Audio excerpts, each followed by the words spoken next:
Hello friends, today I'm gonna show you how to fix Instagram not loading problem. To do this, first go back, check your internet connection and switch to another Wi-Fi or mobile data. And then go to your phone settings, scroll down and tap on apps. Now search for Instagram. Scroll down and tap on storage. Now clear cache and delete app data.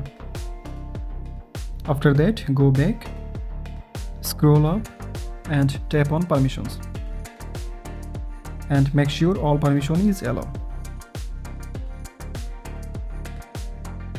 After that, go back and go to your Play Store. Search for Instagram and update your Instagram if it's available, and then open it. By doing this easy process, you can successfully solve your problem. And if you are still facing this problem, then it may be a server issue. Just wait a few hours and then try again. Thank you.